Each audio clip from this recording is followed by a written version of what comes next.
Welcome back to the Fear Forum podcast, and today we are reading a story off of the r/nosleep called "My Wife Has Been Peeking at Me from Around Corners and Behind Furniture.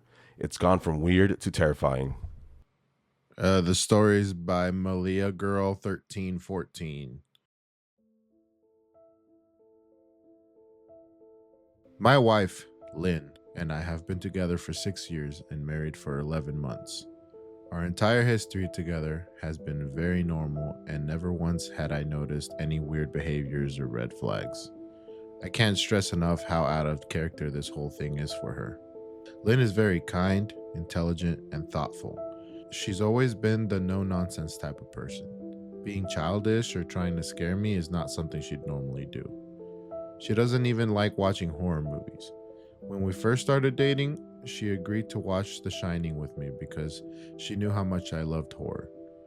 She was so scared that she didn't even make it through half of the movie before we had to turn it off. She isn't into anything creepy and has never been into pranks. It's just not her cup of tea. And that's fine, but that's what was so strange about this.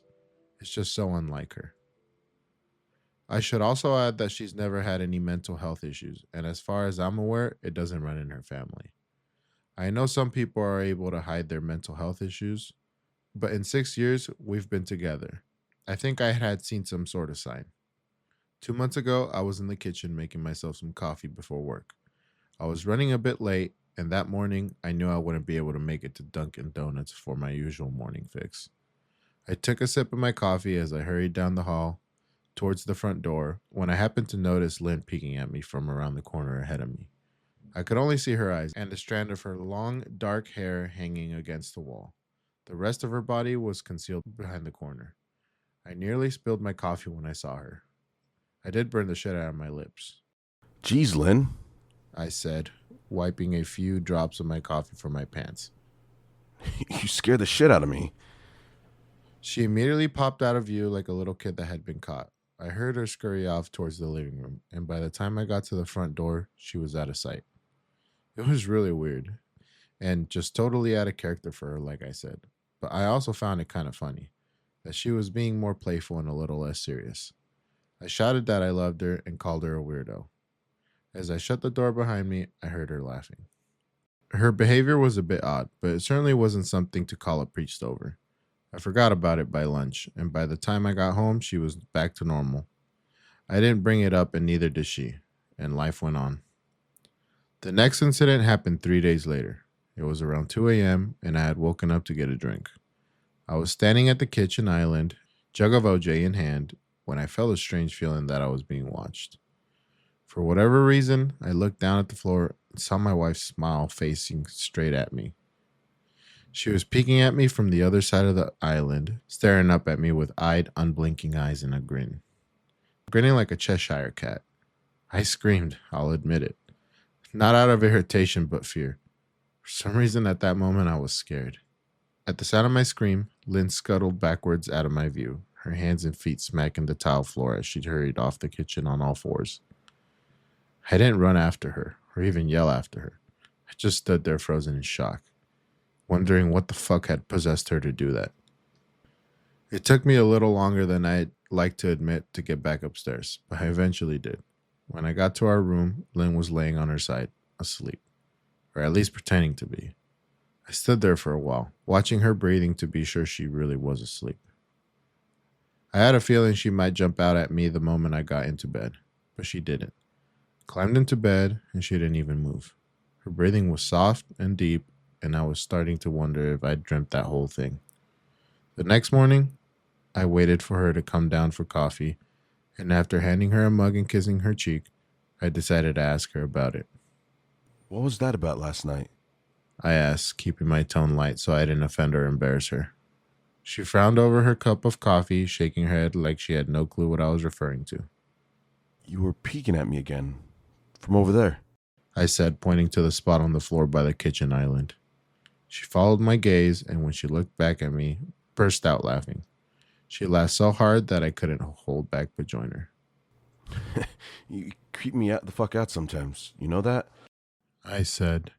She giggled and set her cup on the counter and wrapped her arms around my neck.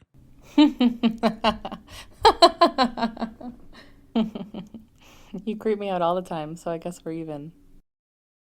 We said our goodbyes and left for work. As I drove, I kept thinking about how creepy it had been seeing her grinning at me from behind the island like that. The sounds her hands made on the floor as she crawled away. I told myself she was just trying to be silly, just trying to join me in my love of all things horror. Why is he? Hold on. Why is he saying the sounds of her hand made on the floor as she crawled away? Did she just?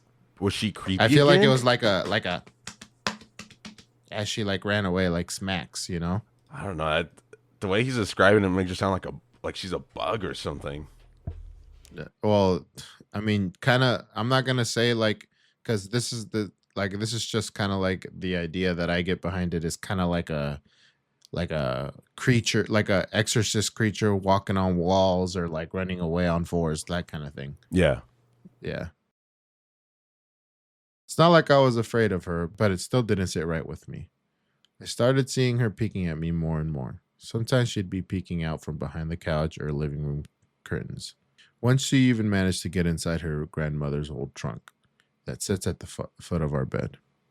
I might have not even known she was there at all had the trunk's old hinges not given her away. She'd had the lid propped up just enough so that only half of her face peeked through. She'd been grinning like an excited toddler.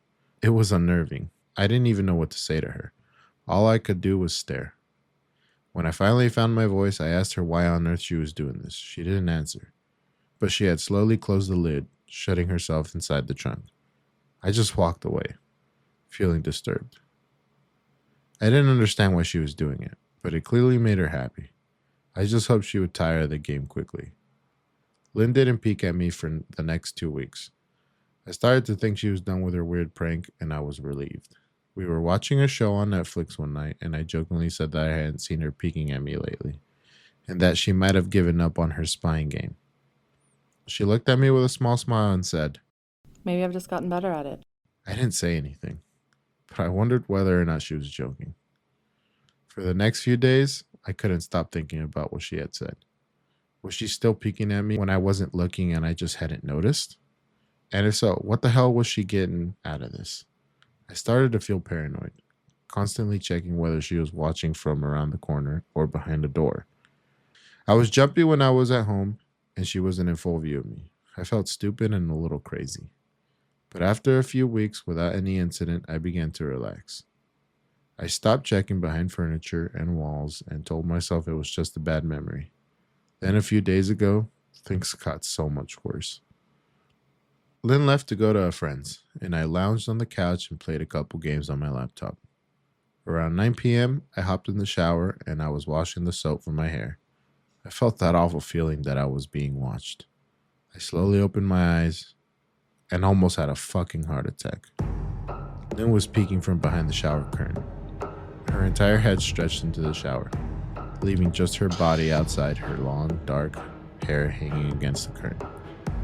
The ends dripped with water, her mouth hung open in a terrible grin, eyes wide and red, as if she hadn't blinked in a while. I screamed and jumped back against the wall. She didn't move, nor did her smile waver. Her makeup ran down her cheeks in 2 black streaks. She looked giddy and completely deranged.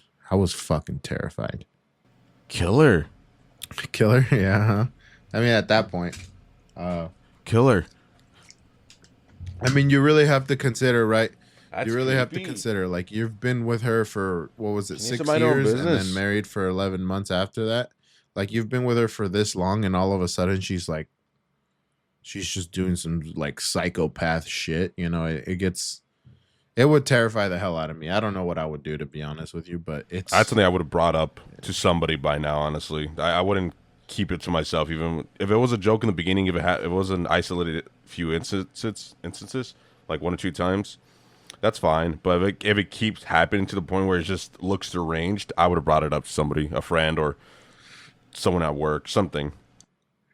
Yeah, it's fucking creepy. Anyways, we stood like that for a few moments, neither of us saying a word. Finally, after what felt like forever, she slowly pulled her head back out of the shower, and I watched her blurry figure through the curtain and as she moved backwards towards the bathroom door. A second later, the bathroom door slammed shut. hard enough to rattle the mirror. I screamed again and jumped out of the shower to lock the door. I stayed inside the bathroom for over an hour. Maybe I overreacted to some of you, but joke or not, I wasn't going to put up with this crazy shit anymore. That's what I kept telling myself as I paced in my bathroom, stopping to listen at the door every few minutes. Suddenly, I heard a muffled sound, and I pressed my ear against the bathroom door, straining to listen. I couldn't hear anything, but I envisioned Lynn standing on the other side of the door, giggling at her joke. I felt a surge of anger. I was beyond pissed at being made to feel scared in my own home, and made to hide in the bathroom for an hour. All for what? Some joke? If it was a joke, it was an awful one. What the fuck, Lynn? I snapped. This shit's getting really fucking annoying. I waited for her to apologize or to call me a jerk, but instead, I heard a faint moan.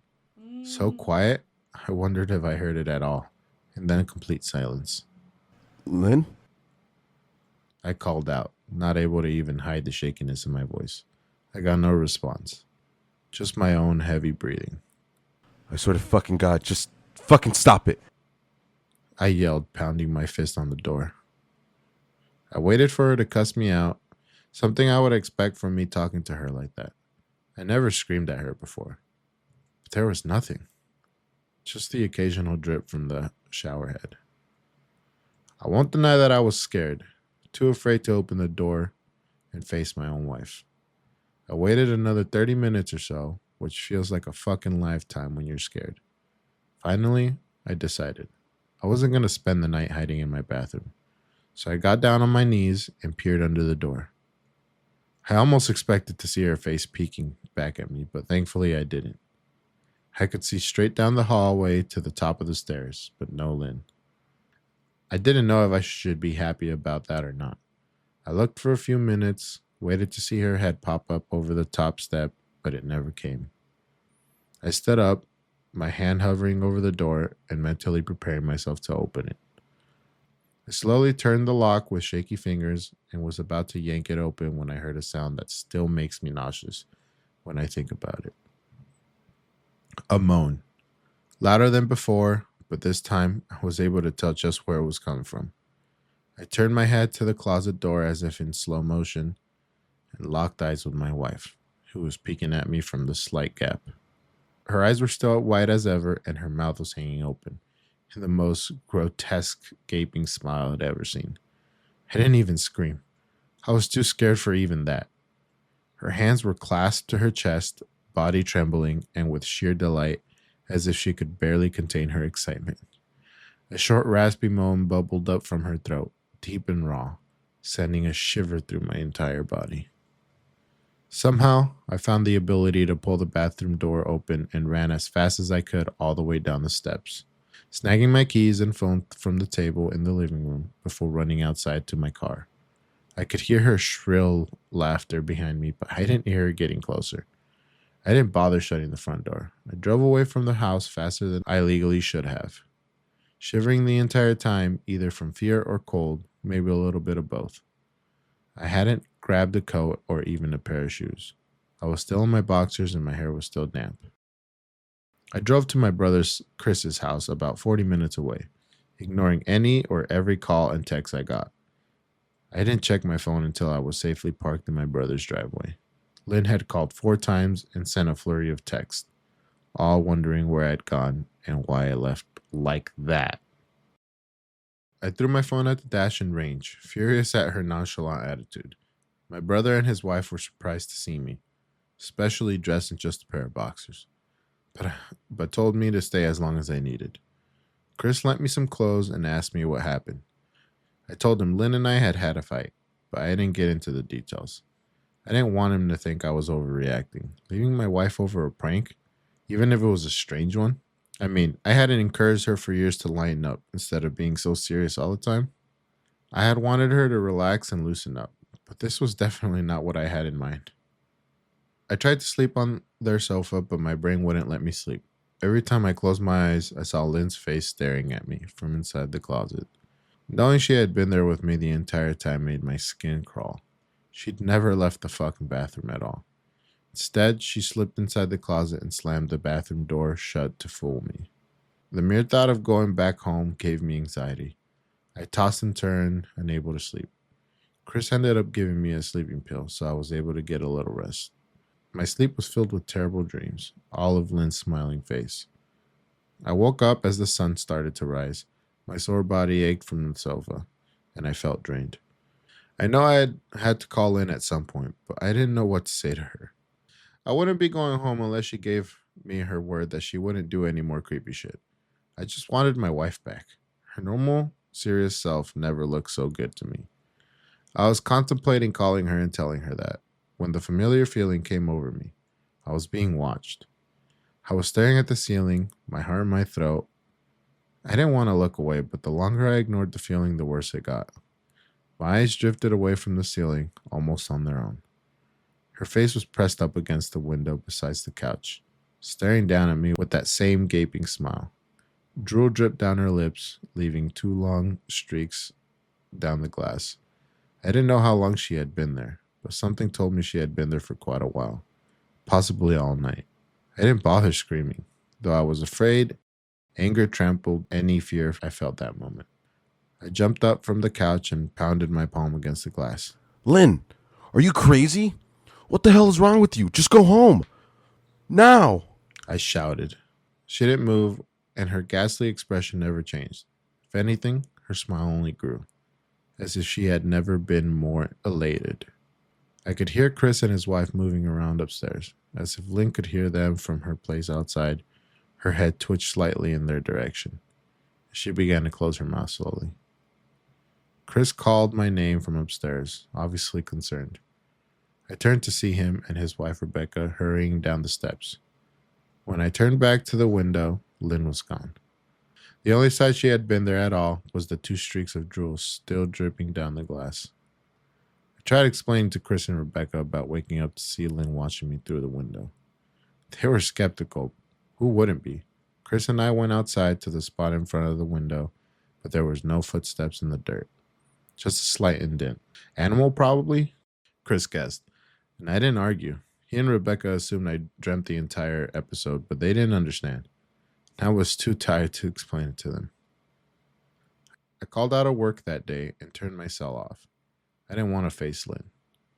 Just talking to her was too much for me at this point. I really started to believe something was irreversibly wrong with her. That no matter what promises she made, we'd never be the same again. That thought saddened me to my core. I cried most of the morning. By noon, I figured I was ready to confront her. Give her one last chance to explain herself. I could at least give her that for 6 years, I told myself. I turned my phone on and saw the dozens of texts she sent, all from a seemingly concerned wife. Can we talk? I love you. Please call me. I'm really worried. Can you answer? Just come home. And more of the same. All texts telling me she loved me and she wanted me home. How worried she was. Not a damn one addressing the crazy shit she pulled. Like she hadn't been acting like a character from a Stephen King book. Even her texts were different. She normally texted novels just to tell me to pick up a loaf of bread. You'd think she'd have more to say to me after her bizarre shenanigans. I know it probably seems childish to some of you who are miles away from the situation. But if you saw the way Lynn looked at me, how she'd scampered away on all fours like some wild animal, grinning at me from inside the closet like a lunatic, then I think you'd find my reaction was warranted. I ended up staying with Chris and Rebecca for another night. I didn't wake up yesterday until afternoon, and thankfully, I didn't see Lynn's face watching me through the window. I don't want to pry because it's not my place, but is this fight something that can be mended? Rebecca asked. She'd made us both a sandwich for lunch, and I knew she wanted to breach the subject without seeming to be nosy. I don't know. She's like a different person. I chose my words carefully. I still wasn't ready for her or Chris to know the full extent of the batshit craziness I had been dealing with. People change, Ben, but she's still the same woman you married. Maybe you both just need to talk through your issues. Whatever's going on, I'm sure it can be fixed. She said, ever the peacemaker. I think it's beyond that now. I don't think talking would help. I just don't trust her. The words stung in my heart. I missed and loved my wife. How could I live with someone like that? Living in constant fear didn't sound that appealing. Lynn loves you. She has to be absolutely crushed. I don't know about that. Well, she certainly seemed like it to me. I've never seen her so upset. Very much unlike the Lynn I know. Rebecca said, shaking her head sadly. It took a full minute for her words to really sink in. And when they did, I felt dread worming its way through my skin. Wait, what do you mean? You saw her? You saw Lynn? I asked, my mouth suddenly dry. Rebecca nodded casually as if that fact wasn't nightmare fuel. Maybe for her it wasn't. She stopped by this morning just after Chris left for work. She said, cleaning the plates from the table. I didn't see her car, though. Maybe she took an Uber or something. Beck, what did she say? Did she come inside? I asked, sweat starting to break out of my forehead. I began looking around, examining corners as though a predator lurked behind them. No, she just asked if you were awake yet, and I said you weren't. I asked if she wanted me to wake you up, but she said no, just to let you sleep. She said as she washed the dishes. That's all. She didn't say anything else? No. She looked awful, though, like she hadn't slept in days. I think you should call her. I got up from the table and thanked Rebecca for lunch. I felt a little bit better knowing that at least she hadn't come inside. Still, I needed to double check that the doors were locked. I sat for a while trying to figure out what to do next. I didn't want to go home, but I felt like I owed it to Lynn to help her if I could. Hadn't I sworn an oath to love and honor her through sickness and in health? Clearly she was very sick. If she was sick, which I truly believe she was, I had to try and get her the help she needed. But I didn't even know where to start. I didn't want to call the police. And besides, what the hell was I going to tell them? That my wife was peeking at me? That she was being creepy? As bizarre as she'd been, she still didn't commit any crime. Not yet, anyways. The police could have probably said that I was overreacting. But this wasn't some prank. It felt wrong. Dangerous even. Like something sinister lurking beneath her smile. I knew as her husband, I was well within my rights to have her committed. But what if she simply acted normal in their presence? She'd obviously been able to fool Rebecca into thinking she was just a concerned wife. As long as the doctors didn't find her a danger to herself or others, they'd have no choice but to release her after 72 hours. I felt lost and overwhelmed. I said I did what any husband in my position would do. So I did what any husband would do in my position. I called her mother. I didn't want to, believe me. Her mother, Marianne, and I were never on the best of terms. We'd never fought or anything like that. She just wasn't a very warm person and wasn't really easy to get along with. She hardly ever smiled, and when she did, only her lips would move into a thin-lipped smile, leaving her eyes as blank as before. She gave off this aura that felt like she was permanently on the offensive. I had only met her twice, and both times were for short visits. I got the impression she didn't approve of me for her daughter.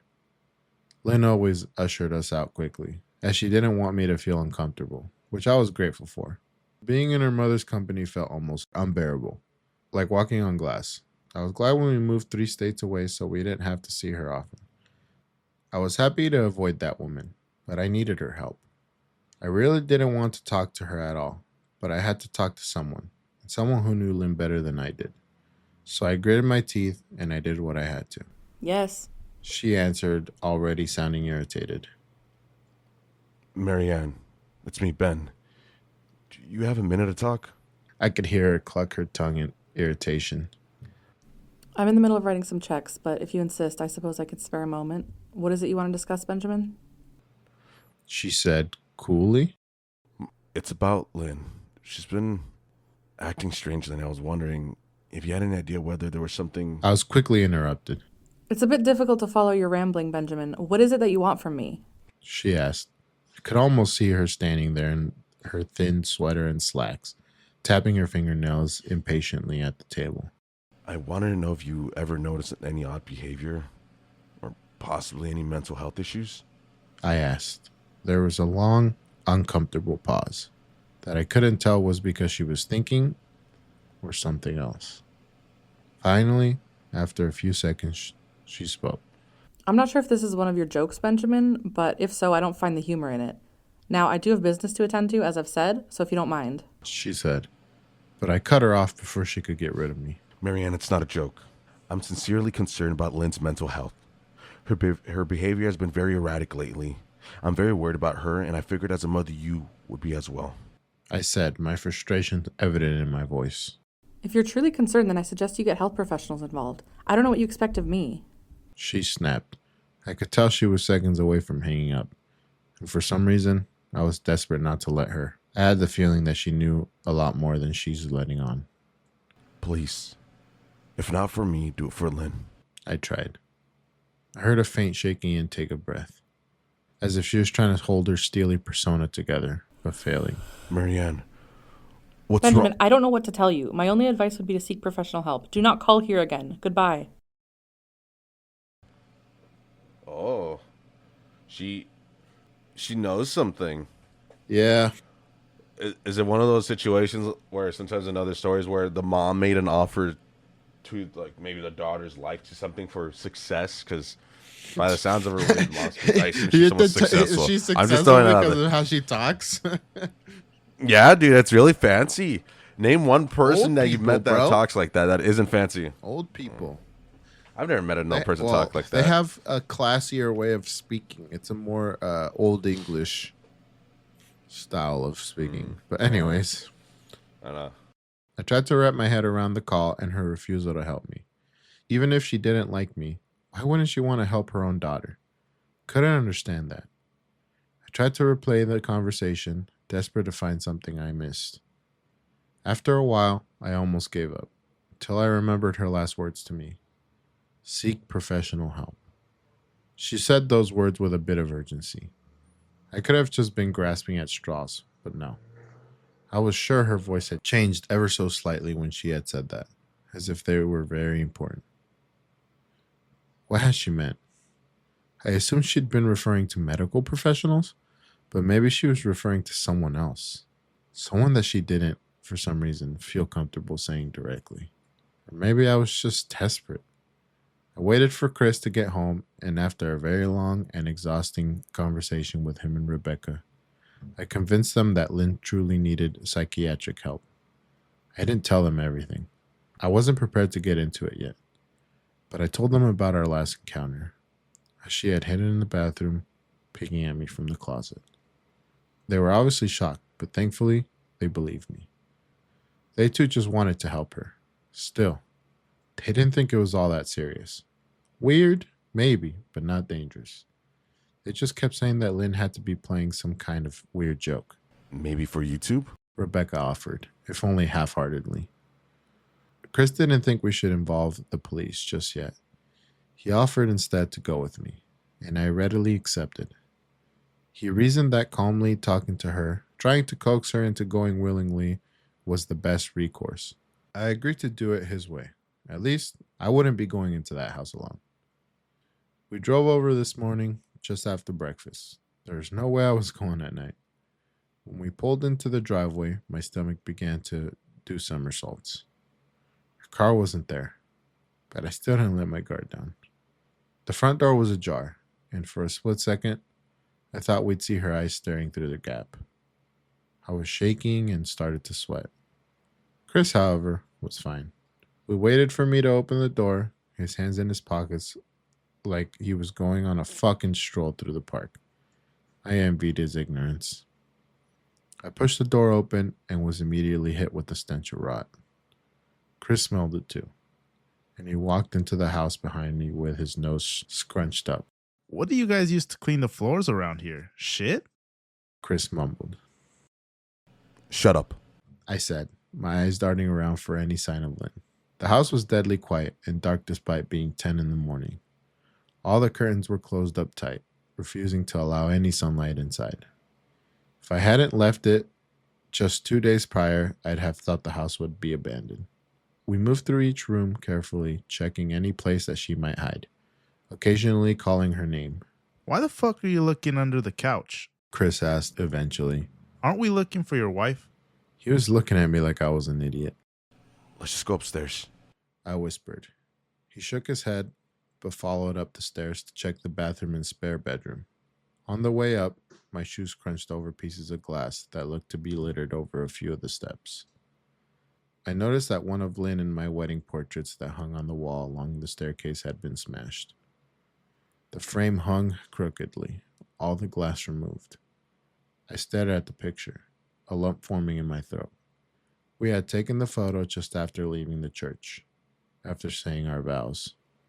She looked so beautiful in her white gown. I looked at Lynn's beautiful face. I never dreamed her face would ever be a source of terror for me.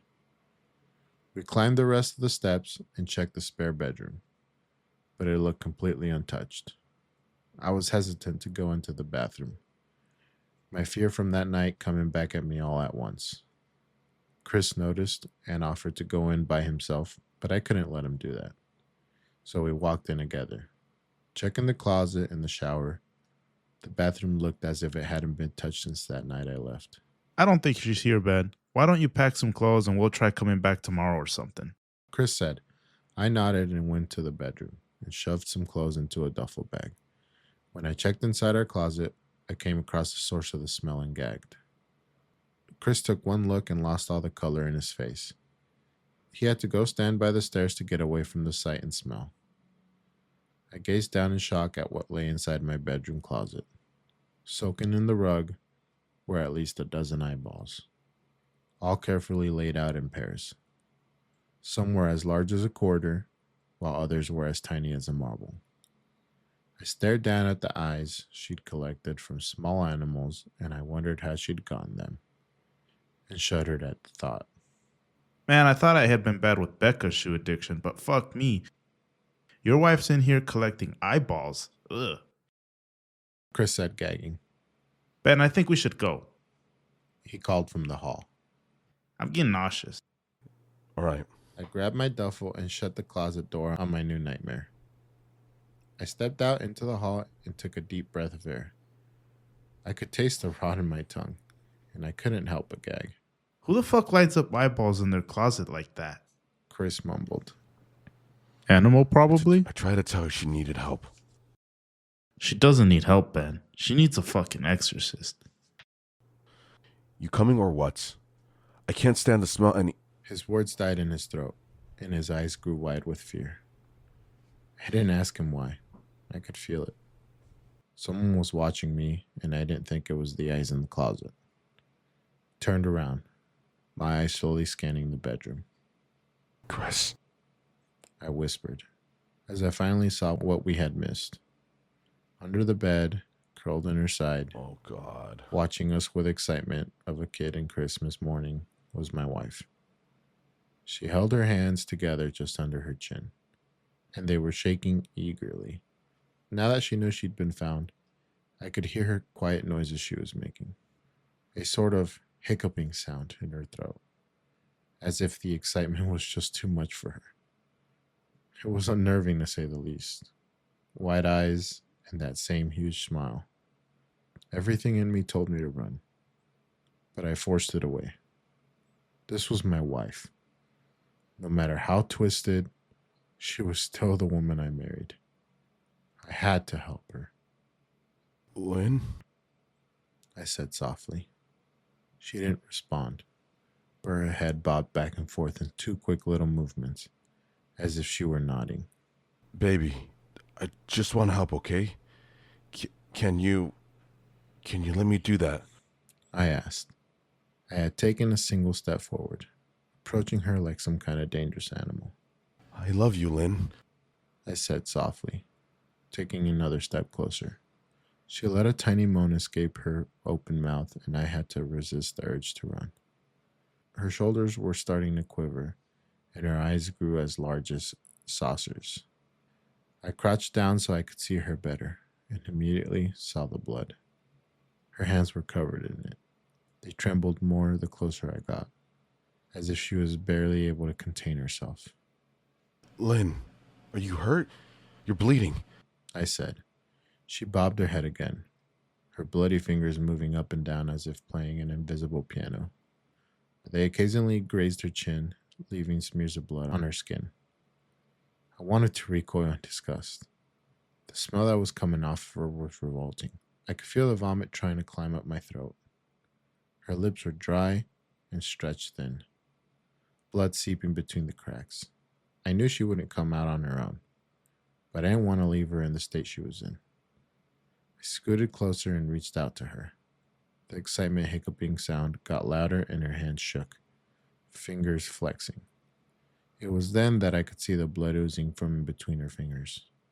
Oh my God, Lynn, you're bleeding. I said. Instinctively, I reached out to take her hand. But before I could even touch her, her hand sprung out towards me. Sharp pain shot through my arm, and I fell back on my ass.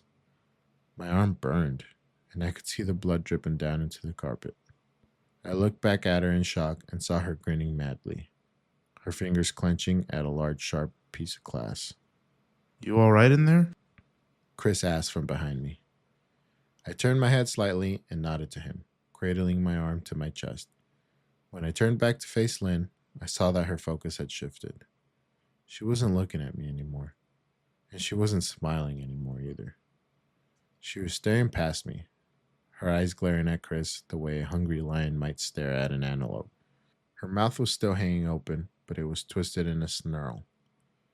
I got to my feet and began walking backwards towards the hall, afraid to take my eyes off her. Are you bleeding? Chris asked. The moment the words left his mouth, Lynn started fast scooting out from under the bed, the glass shard still in her fist. Chris, run, go. I yelled. I must have been too afraid to move because a second later, I felt my back bumped into him. He was still standing at the top of the stairs, staring at the horror that was my wife. Lynn had crawled completely out from under the bed and stood in the bedroom doorway, her face twisted in rage. Her whole body was visibly tense. Blood ran down her fingers and onto the floor. Jesus, Lynn. Chris said. You, playing hide and seek? I reached back and pushed him towards the steps. Move your ass, Chris. I said as quietly but firmly as possible. Lynn bobbed her head in a fast, sharp motion and began to grin, stretching her mouth open, wider and wider so that her chin seemed to touch her chest. I heard Chris mutter a prayer, and then he was running down the stairs. I stood at the top of the stairs, stuck between the love for a woman who clearly needed serious help and self-preservation. I only want to help, I said, choking back tears, her eyes focused on me once again as she slowly lifted a glass, holding it out in front of her, and then she started sprinting towards me, grinning with utter excitement. Thankfully, my body took over, and I flew down the stairs, skipping 2 or 3 at a time. I made it to the front door before I felt her leap onto my back, wrapping her arms around my neck, her open mouth next to my ear, so that I could hear those terrible hiccuping sounds up close. I shook her off of me, knocking her to the floor. I felt a searing pain in my back. As she went back, I tore open the front door and bolted to my car. Chris was standing in the front door, talking on the phone with the police. I didn't say a word. Just ran to my car, jumped in. Chris took the hint and followed me, still on the line with 911. I watched her in the rearview mirror, sure I'd see her there, running after us. But I never did. I went straight to the ER and got 11 stitches on my arm and 3 on my back. The police asked a lot of questions and went back to the house to do a search, but of course, Lynn wasn't there. They advised me to stay with a friend or relative for a while and to file a restraining order as soon as I could. But none of those things would matter. Somehow I just knew. I dropped Chris off at home and went to the motel an hour away. I wanted to put as much distance between me and Lynn as I could. This is where I've been for the last 4 hours. I thought maybe the police would find her. Maybe they'd just get her the help that she desperately needs. But now, I don't think so. Because 40 minutes ago, I got a text from an unknown number. Just 3 words. I found you. And a picture attached. The picture was dark and grainy, but I instantly knew what it was. There was no mistaking my wife's eyes. I started typing this out immediately after. I don't know what to do. I'm alone, scared, but I can't help but feel that I'm being watched.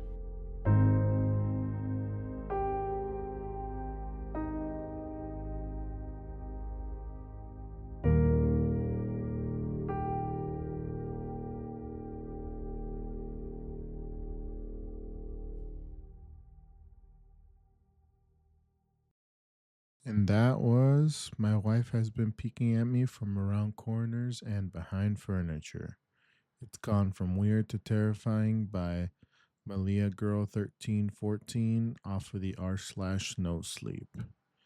I just wanted to say thank you to everybody that still listens, and also a huge shout out to my brother and my friend Stephanie for helping us out with some of the voices. They wanted to give it a try, and we thought it'd be fun. So maybe expect more of that in the future. But yeah, thanks, guys.